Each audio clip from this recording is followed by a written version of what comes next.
ও, সেটাই তো বলি, পার্সেলে এটাই এসেছে? এটাই অর্ডার করেছিস? আমার কি শাড়ি কম আছে ঘরের?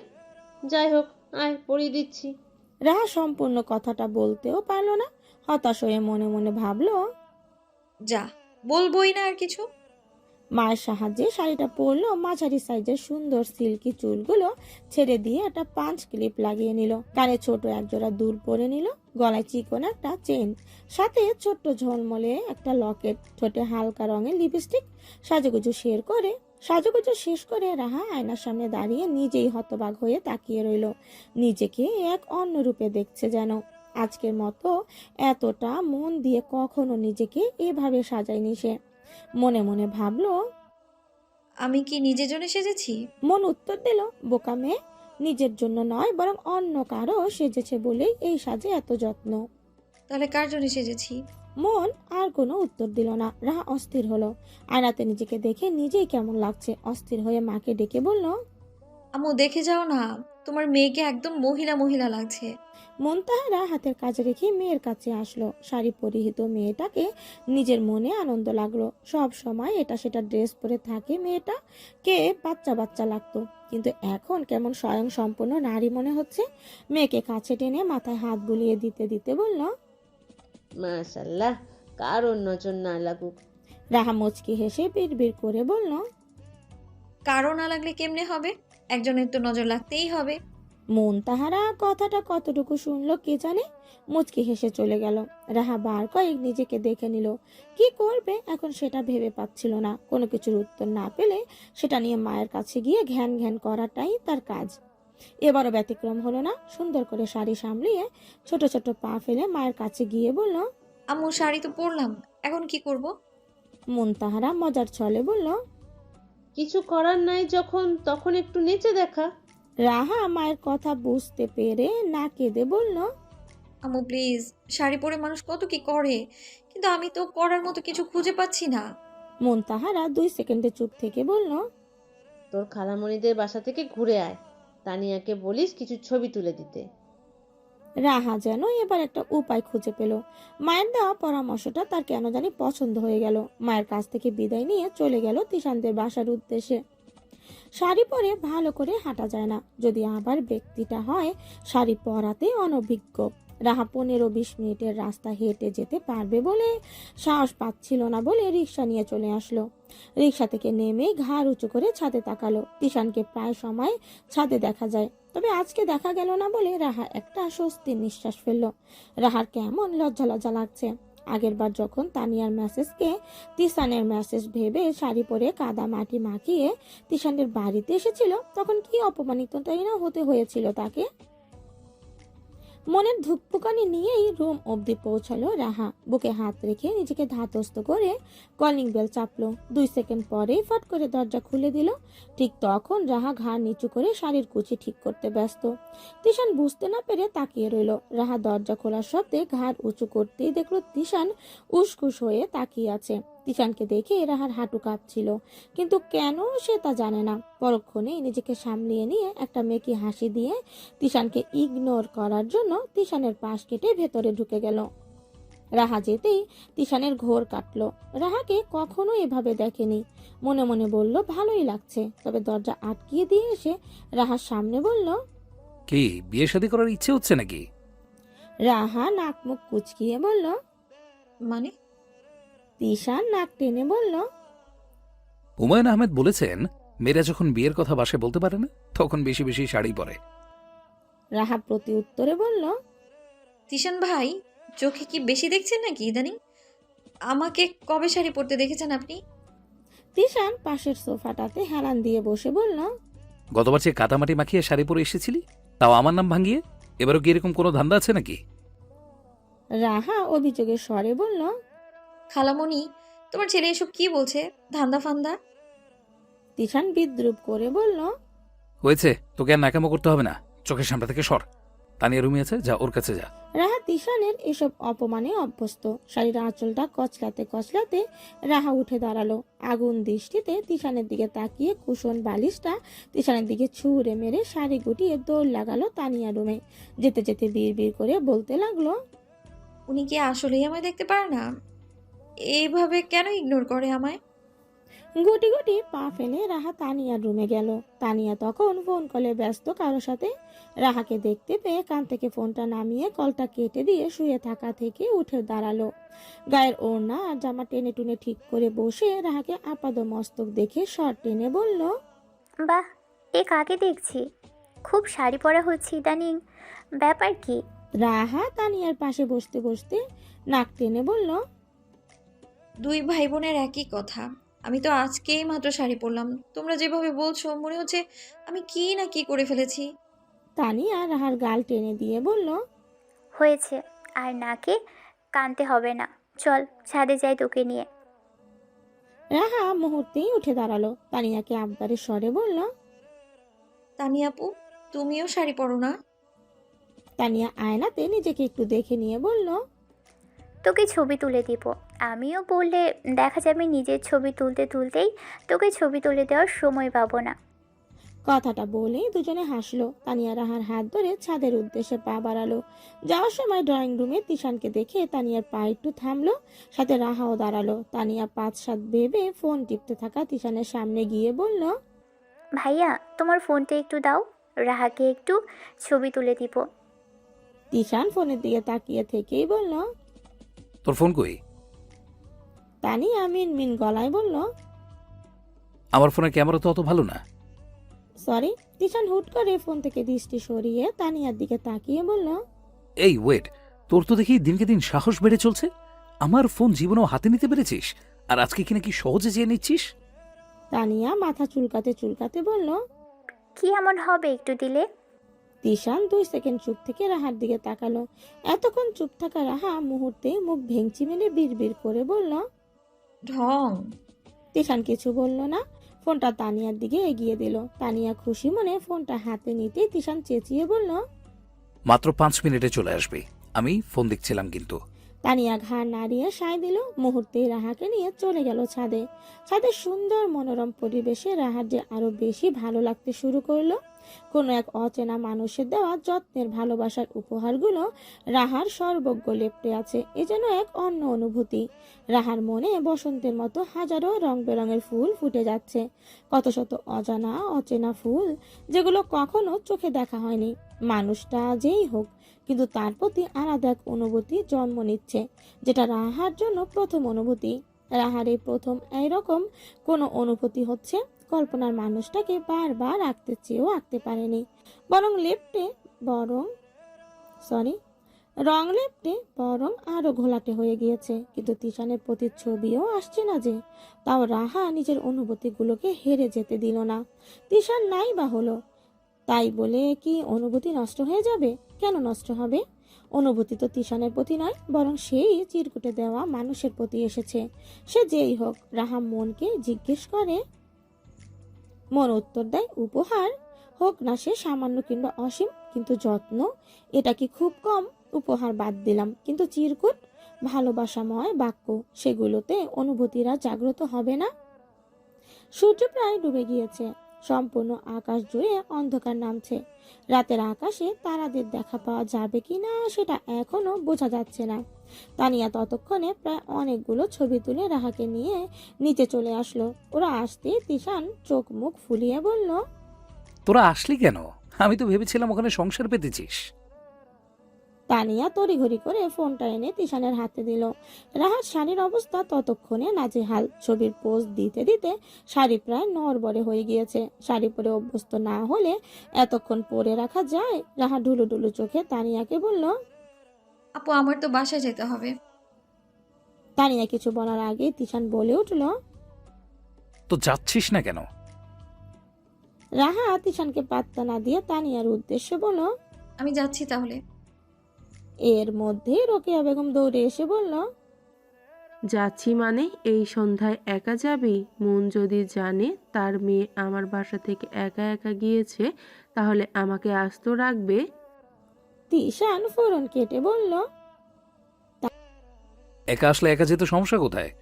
তানিয়া প্রতিবাদী কণ্ঠে বলল। ভাইয়া, এই কথা তুমি বলতেছো? যখন এসেছে তখন দিনের আলো ছিল, এখন সন্ধ্যা, ঘোর অন্ধকার। তিশান চুপ করে রইল। তানিয়ার বুঝতে বাকি নেই যে তার ভাই রাগে এসব কথা বলছে। তা না হলে সে কখনো একটা মেয়েকে একা কোথায় যাওয়ার জন্য ফোর্স করার মতো লোক না। তানিয়া ভাইয়ের অবস্থা বুঝতে পেরে জিজ্ঞেস করলো, ভাইয়া, তোমার রেগে থাকার কারণটা কি বলো তো শুনি? তিশান 2 সেকেন্ড চুপ থেকে তারপর হুঙ্কার দিয়ে বলল, ওরে বলছে গে রাস্তা দিয়ে এইভাবে শাড়ি পরে চুল ছেড়ে সবাইকে দেখিয়ে দেখিয়ে এ বাসায় আসতে? ওদের বাসায় কি ছাদ নেই? তানিয়া ফোঁস করে নিঃশ্বাস নিল। মনে মনে ভাবলো তার মানে এই জন্য এত রাগ। শান্ত কণ্ঠে মেকি হেসে বলল, ওর বাসায় ছাদ আছে, কিন্তু আমি তো নেই, তাই না ভাইয়া? একটু শখে শখে আসছি আর কি। তিশান চুপ করে আছে। রাহা বোকা চোখে তাকিয়ে রইল। সে বুঝতে পারছে না এই মুহূর্তে তার অনুভূতি কেমন হওয়া উচিত, কেমন হলে অনুভূতিটা ঠিকঠাক হবে সেটা বুঝতে পারছে না। কিন্তু কথাগুলো একটু গায়ে লাগলো। চঞ্চল মানুষগুলো রেগে গেলে কিন্তু সর্বনাশ। রাহা কিছু না বলে দরজা খুলে বের হয়ে গেল। রোকেয়া বেগম দৌড়ে দরজা পর্যন্ত এসেও রাহাকে থামাতে পারল না। ফের তিশানের কাছে এসে বলল, যা না একটু। তিশান বেশ বিরক্ত নিয়ে উঠে গেল। রাহা দ্রুত পা চালিয়ে গেট পেরিয়ে গেল। তিশান দৌড়ে এসে গেটেই বাইকটা পেয়ে গেল। বাইক নিয়ে রাহা অব্দি পৌঁছাতে বেশি সময় লাগলো না। দুইজন একই টাইপের মানুষ একসাথে হলে কেউই কাউকে হারাতে পারে না। ঠিক যতটা তেরা রাহা, ঠিক তার চেয়েও বেশি তেরা তিশান।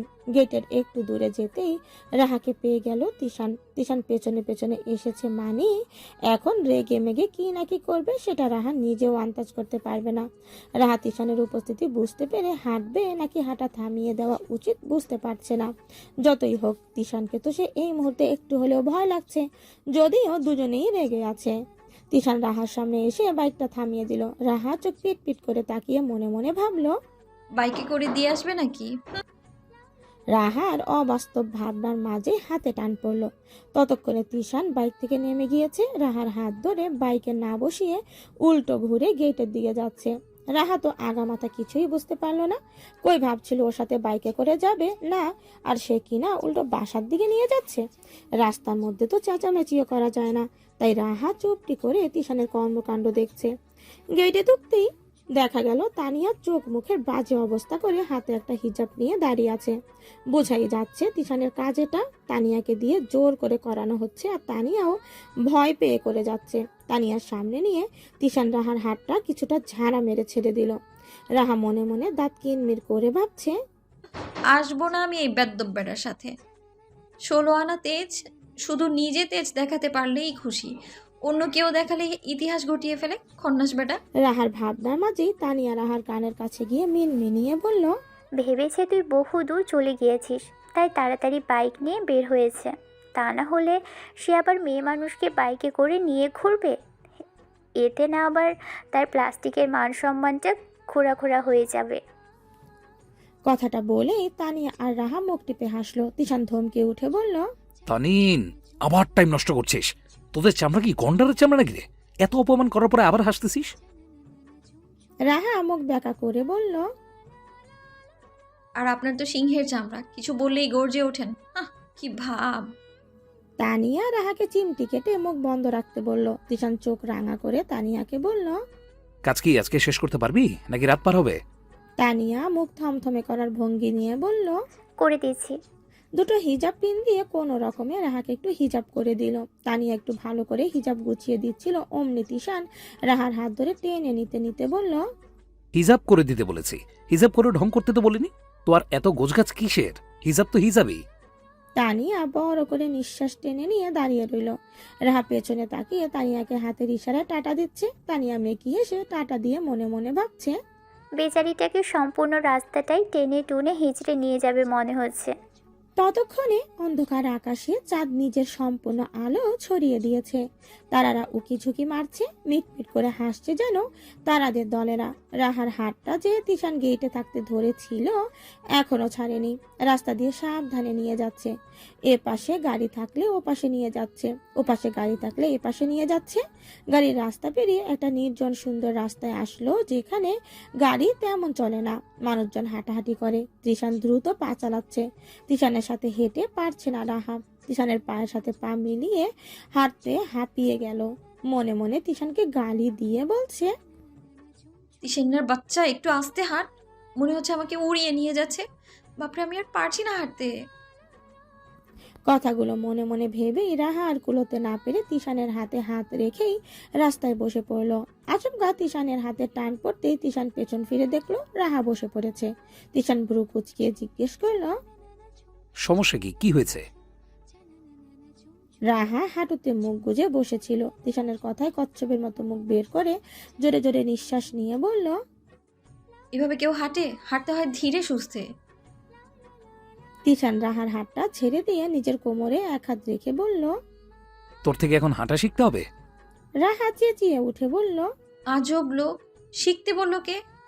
আমি এত জোরে হাঁটতে পারবো না। তিশান বুঝলো রাহা সত্যি হাঁপিয়ে গেছে। আশেপাশে তাকিয়ে কিছু দেখলো, তারপর রাহাকে বলল উঠে দাঁড়াতে। তিশানের কথায় রাহা কিছুটা ধীরে ধীরে উঠে দাঁড়ালো। তিশান দূরে একটা দোকান দেখতে পেয়ে দোকানের উদ্দেশ্যে হাঁটা লাগালো। রাহা নিজের জায়গায় দাঁড়িয়ে রইল। তিশান দোকান থেকে পানি, জুস আর চকলেট এনে রাহার হাতে দিতেই রাহা খপ করে নিয়ে নিল সব। একটা চমৎকার হাসি দিয়ে পানি খেতে লাগলো। ডক করে পানি খেতে নিয়ে নাকে মুখে গলায় পানি অর্ধেক ফেললো আর অর্ধেক খেলো। তিশান রাহার হাসি মুখের দিকে তাকিয়ে বলল, এগুলো খাওয়ার জন্যই তোর হাঁটতে না পারার বাহানা? রাহা একটা চকলেট খেতে খেতে সামনে হাঁটতে লাগলো। মনে মনে বিড়বিড় করে বলল, আপনার মাথায় শুধু গোবর। তিশান শুনতে পেলো কিনা সেদিকে খেয়াল নেই রাহার। রাস্তা পের হতেই মনে হচ্ছে 2 যুগ লেগে যাচ্ছে। রাহা যত দ্রুতই হাঁটতে থাকে তিশান তাও ওর সামনেই চলে যায় হেঁটে। কোনোভাবেই তিশানের সাথে হেঁটে পারে না রাহা। একরকম হাঁটার প্রতিযোগিতা করে বাসা অবধি পৌঁছালো রাহা। তিশান গেট পর্যন্ত এসে পা থামিয়ে দিল। রাহা নিজের মতো করে গেটে ঢুকে গিয়েই আবার হুড় করে বের হয়ে এসে তিশানকে বলল, ভাইয়া, বাসায় আসেন। তিশান রাহার দিকে একবার তাকালো, তারপর 2 হাত পকেটে গুজে উল্টো দিকে হাঁটা শুরু করলো। রাহা মুখ ভ্যাংচালো, একটু উঁচু স্বরে বলল, ভাইয়া, ধন্যবাদ। তিশান আর পেছনে ফিরে তাকালো না।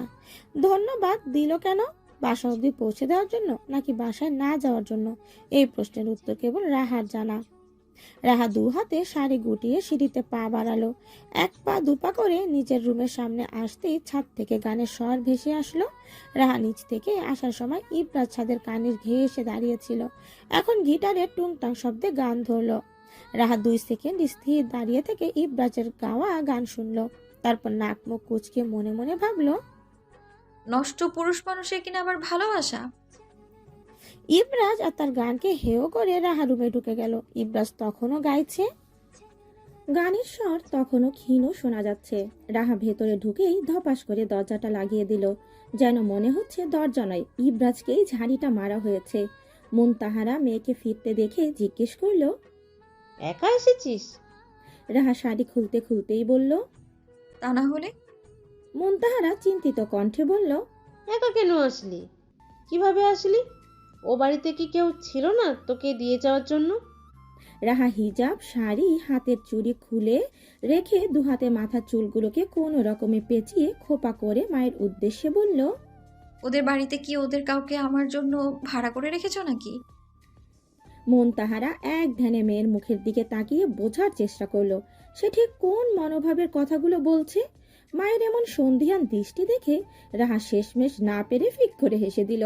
মুনতাহারা বুঝে গেল মেয়ে তার এতক্ষণ ফাজলামো করতেছিল। রাহা হাসতে থেকেই বলল, ডিলিট করে দিয়েছে। মুনতাহারা ব্যস্ত কণ্ঠে বলল, দিয়ে চলে গেল? বাসায় আসতে বলবি না ছেলেটাকে? রাহা চেঁচিয়ে বলল, তিশান ভাইয়া দিয়ে গেছে। হয়েছে, শুরু হবে এখন তিশানের উপর পীড়িত। বলেছি আসতে, কিন্তু সে আসবে বলে তো মনে হয় না। মুনতাহারা আর কিছু বলল না। মেয়ের সাথে এখন আর যুক্তি তর্কে পারবে না বলে বেরিয়ে আসলো রুম থেকে। রাহা সবকিছু সুন্দর করে গুছিয়ে রাখলো, সাথে অনেকটা যত্ন করে রাখলো। এগুলোতে অন্যরকম এক নেশা মিশে আছে। 2টো চিরকুট সামনে নিয়ে বসে আছে সে। কত দিন আর কতটা সময় যে এই চিরকুট চোখের সামনে রেখে তাকিয়ে থাকতে থাকতে কেটে গিয়েছে। কি এক অদ্ভুত অনুভূতি মিশে আছে 2 লাইনের কথায়। রাহা অভিমানের স্বরে মনে মনে ভাবছে, প্রিয়, কি বলে সম্বোধন করব জানা নেই। প্রিয় কি না সেটাও জানি না, কিন্তু খুব করে জানি যে আপনার ঠিকানাটা জানলে আমিও আমার অনুভূতিটা আপনার নিকট প্রকাশ করে হালকা হতে পারতাম। রাহার খুব করে ইচ্ছে করছে সেই মানুষটাকে লিখতে, কিন্তু সে তো ঠিকানা জানে না, কোন ঠিকানায় বা পাঠাবে। এসব ভাবতে ভাবতেই মনে পড়লো তিশান কি আসলেই সেই মানুষটা, কিন্তু এতটা পথ ওনার সাথে এসে এতটুকু কিচ্ছু মনে হলো না যেন। রাহার আসলে ইচ্ছে করে না সেই অস্পষ্ট মানুষটার সাথে কাউকে মেলাতে, কেবল ভালো লাগে তাকে অস্পষ্টভাবে কল্পনা করতে, এতে যেন আলাদা এক সুখ নিহিত রয়েছে। খুব বেশি ভাবতে গেলেই রাহা ক্লান্ত হয়ে যায়, তাই ব্যাপারটাকে কঠিন হতে না দিয়ে ভাবনা থামিয়ে দিল। অনেক কিছু কল্পনা করেই শান্তি, বাস্তবে চলে আসলে সেগুলোতে আর শান্তি থাকে না। এসব ভাবতে গেলে রাহার রাত শেষ হয়ে ভোর হয়ে যাবে, তাই চিরকুট দুটো যত্ন করে রেখে দিল গোপন স্থানে। তারপর ফ্রেশ হয়ে এসে বসতেই মায়ের মোবাইলটার দিকে নজর গেল। হঠাৎ মনে হলো বিকেলে তোলা ছবিগুলো নিতে হবে। মায়ের মোবাইলটা হাতে নিয়ে ফেসবুকে ঢুকলো। নিউজ ফিডে ঢুকতেই সামনে ভেসে উঠলো ইবরাজ, হাতে গিটার, এলোমেলো চুলে বেপরোয়া স্টাইলে একটা প্রোফাইল পিকচার আপলোড দিয়েছে কিছুক্ষণ আগে। রাহার বুঝতে বাকি রইল না যে ইবরাজকে অ্যাড করেছে তার মা। এটা তার মায়ের কাজই। ফেসবুক অ্যাকাউন্ট খোলার পর তার মা এটাই করছে। পাশের বাসার ভাবি, এলাকার আন্টি, আন্টির পোলা, মাইয়া, পুরো গোষ্ঠীকে অ্যাড করে রেখে দিয়েছে। অবশ্য এখন ইবরাজকে করলো। অ্যাকাউন্টটা তার মায়েরই। মাঝে মাঝে রাহা এটাতেই একটু ঘোরাঘুরি করে। এসব ভাবতে ভাবতেই কি মনে করে ইবরাজের কমেন্ট বক্সে ঢুকে গেল। সবাই বেশ ভাবা দিচ্ছে। একজনের কমেন্ট কেবল ইবরাজ রিপ্লাই দিয়েছে। সে জিজ্ঞেস করেছে শরীর কেমন। ইবরাজ ছোট করে জবাব দিয়েছে ভালো। সবাই আরো যাবতীয় অনেক কিছু জিজ্ঞেস করেছে, যেগুলো মূলত ইনবক্সে বলা যায়, যেমন ভাই কেমন আছেন, দিনকাল কেমন যায়, এখানে আসবেন কবে, এরকম টাইপের কমেন্টগুলো রিপ্লাই দিল না ইবরাজ। রাহা ভাবতে লাগলো, এগুলো এখানে বলার মতো কথা? কিছু সময় পর একটা কমেন্ট দেখলো যে ভাই ইনবক্সে রিপ্লাই পাই না কেন। পরক্ষণে রাহার বুঝতে বাকি রইল না যে ইবরাজ ইনবক্সে রিপ্লাই দেয় না বলেই কমেন্ট বক্সে বলতেছে। কি মনে করে ইবরাজের প্রোফাইলে ঢুকতে বুঝতে পারলো প্রায় অনেক দিন পর এই একটা পোস্টই সে করেছে। তা না হলে তার করা আগের পোস্ট বেশ অনেক দিন আগের। রাহা আর বেশি কিছু ভাবতে চাইল না তাকে নিয়ে। এমনিতেই অনেকটা সময় ইবরাজের পেছনে দিয়ে দিয়েছে। নিজেকে মারতে মন চাইল রাহার।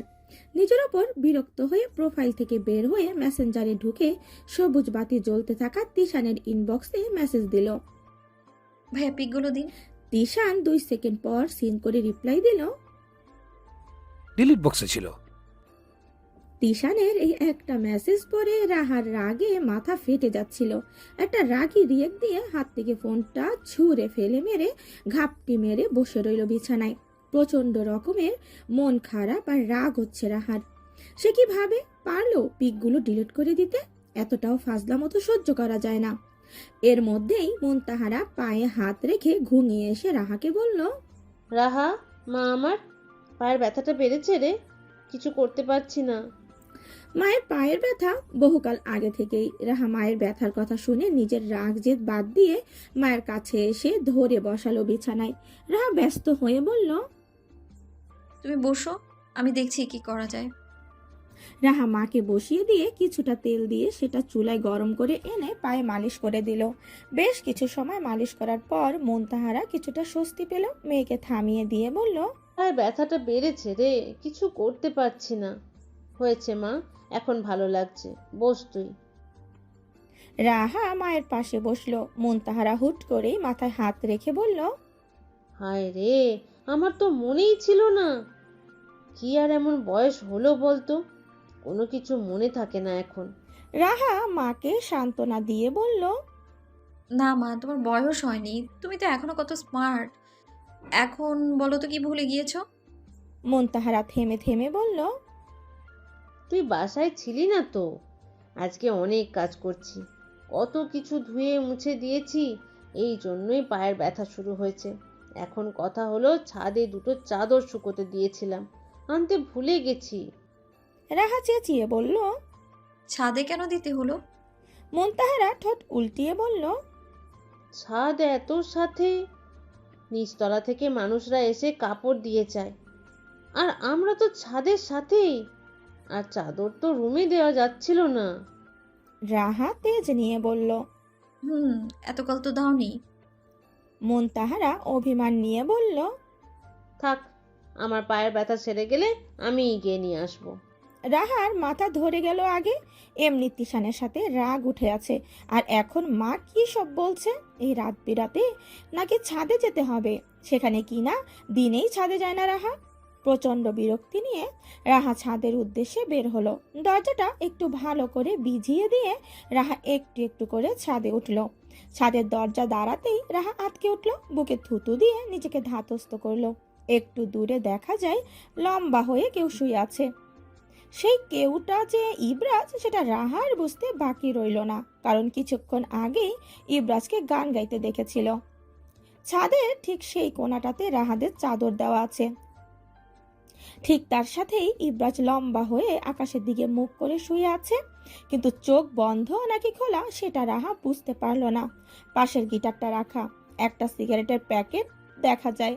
এটা দেখতেই রাহা মুখ কুঁচকালো, বিড়বিড় করে বলল, নষ্ট পুরুষ। একবার ইবরাজের দিকে তো আরেকবার চাদরের দিকে আগাতে লাগলো রাহা। ছাদে কিছুটা অন্ধকার বটে, তবে চোখে দেখা যাওয়ার মতো আলো রয়েছে। রাহা পা টিপে টিপে চাদর অব্দি পৌঁছালো। দুটো চাদর যতটা সম্ভব মুঠো করে দুহাত দিয়ে বুক চেপে ধরলো। চাদর দুটো নিয়েই রাহার ইচ্ছে করছে খিঁচে একটা দৌড় মারতে, কিন্তু তা তো সম্ভব না। চাদর নিয়ে কি আর দৌড়ানো সম্ভব, তাও দুটো চাদর। চাদর দুটো বুকে গুজে নিয়ে দু হাত দিয়ে আঁকড়ে ধরে হাঁটতে লাগলো। চাদরের জন্য নিচের কোনো কিছুই দেখা যাচ্ছে না। রাহা ইবরাজ অব্দি পৌঁছে মনে হচ্ছে নিজের পায়ের সাথে নিজেই পেঁচিয়ে যাচ্ছে। যতই হাঁটছে মনে হচ্ছে পা এগোচ্ছে না। খুব কষ্ট করে ইবরাজের মুখ পেরিয়ে আসলো। এখন সে ইবরাজের পায়ের কাছে দাঁড়িয়ে। ইবরাজকে পার করে আসতে পারলো বলে একটা স্বস্তির নিঃশ্বাস নিয়ে যেই পা চালালো, অমনি নিচে কোনো কিছুর সাথে উষ্টা খেয়ে ধপাস করে পড়ে গেল। রাহার পড়ে যাওয়ায় টের পেয়ে ইবরাজ তড়িঘড়ি করে শুয়ে থাকা থেকে উঠে বলল, রাহা চোখ মুখ খিচে পড়ে আছে, তার সাথে কেন সব অঘটন ঘটে। রাহার এই মুহূর্তে চিৎকার করে কান্নাতে মন চাইল, চোখ বন্ধ করে রাখলো। তড়িঘড়ি করে উঠতে যাবে, অমনি ইবরাজ সামনে এসে দাঁড়িয়ে নিজের হাতটা বাড়িয়ে দিল ওঠার জন্য। এটা হচ্ছে মরার ওপর খাড়া, একে তো পড়ে গিয়েছে, তার উপর বিরক্তিকর মানুষটাই এসেছে সাহায্য করার জন্য। হাঁটু গেড়ে বসে থাকা ইবরাজের দিকে দাঁত কিরমির করে তাকালো রাহা। সব একসাথে ঘটেছে, তিশানের জ্বালা, মায়ের জ্বালা, এখন আবার এই নষ্ট পুরুষের যন্ত্রণা। ইচ্ছে করছে নিজের মাথায় নিজেই ইট দিয়ে বাড়ি মারতে। রাহা এসব ভাবতে ভাবতেই ইবরাজ আবারও গমগমে গলায় বলল, রাহা মনে মনে ভাবছে, তাই তো, আমি এখনো পড়ে আছি। ছি ছি ছি, কি লজ্জা। চাদর দুটোকে টেনে হিচড়ে নিয়ে ইবরাজের হাত না ধরে খুব কষ্ট করে দাঁড়ালো রাহা। কিন্তু দুটো চাদরও ভাবে এলোমেলো ভাবে হাতে নিয়ে হাঁটা মুশকিল। এগুলোকে ভাঁজ করে নিয়ে গেলে ব্যাপারটা সুবিধাজনক হতো। রাহা এগুলো ভাবতে ভাবতে ইবরাজ শান্ত কণ্ঠে বলল। রাহা সন্দিহান দৃষ্টিতে ইবরাজকে দেখলো, মনে মনে হিসাব মেলাচ্ছে, বেটা ভালো নাকি খারাপ, কোনো মতলব আছে নাকি নাই, সেটা বোঝার চেষ্টা করছে। অবশেষে মনকে বোঝালো, দেখি না কি হয়। সুপ্ত নয়নে ইবরাজের দিকে হাতটা এগিয়ে দিল। ইবরাজ চাদর দুটো নিয়ে নিজে শুয়ে থাকা পাটি দেওয়া বিছানাতে রাখলো, তারপর চাদর দুটো ভাঁজ করে দিল। রাহা নিচু হয়ে বসে পায়ে কিছু একটা করছে। ইবরাজ সেদিকে তাকিয়ে কিছু খুঁজলো, তারপর পকেট থেকে টিস্যু বের করে রাহার একদম কাছে এসে রাহার মতো করে বসতেই রাহা আতকে উঠে ছিটকে সরে যেতেই আবারও উল্টে পড়তে নিবে, অমনি ইবরাজ তার এক হাত দিয়ে রাহাকে টেনে ধরলো। রাহা তো চোখ বড় বড় করে ইবরাজের দিকে তাকিয়ে রইল। ইবরাজ রাহার হাতটাতে টান দিয়ে রাহাকে পড়ে যাওয়া থেকে রক্ষা করলো। রাহা ইবরাজের হাতটাকে ঝেড়ে ফেলে দিয়ে বলল, কি করছেন, ছাড়ুন। ইবরাজ ততক্ষণে রাহাকে ছেড়ে দিয়েছে, কিন্তু সাথে থেকে উঠে যায়নি। রাহার পাটা কিছুটা টেনে নিয়ে পড়ে যাওয়াতে যে একটু আঁচড়ে গিয়েছে, সেখানে তো টিস্যু পেপারটা দিয়ে শুকিয়ে যাওয়া রক্তটাকে একটু মুছে দেওয়ার চেষ্টা করলো। রাহা তো অবাক, দাঁত কিনমির করে ভাবছে, নষ্ট পুরুষটা করছে কি, এর তো সাহস কম না। মনে মনে এসব ভেবেই রাহা ক্ষান্ত হলো না, বরং চেঁচিয়ে বলে উঠল, এ পা ছাড়েন, ছাড়েন বলছি, এখান থেকে সরেন। রাহা এসবই বলে যাচ্ছিল এক নাগারে। ইবরাজ ফিস ফিস করে বলল। রাহা থমকে গেল, মানে বলছেটা কি এই লোক? তাকে বলেছে কে এত পিরিত দেখায় রক্ত মুছে দিতে? আর মুখের ভাষা কি ছিঁড়েই! রাহা ইব্রাজের কথা শুনে ছিটকে সরে গিয়ে চাদর দুটো হাতে নিয়েই বলল, সমস্যা কি আপনার? মেয়ে মানুষ দেখলেই গা ঘেঁষে দাঁড়াতে মন চায় আপনার? আপনার মতলব আমি বুঝি না মনে করেছেন, যত সব ফাউল নষ্ট পুরুষ।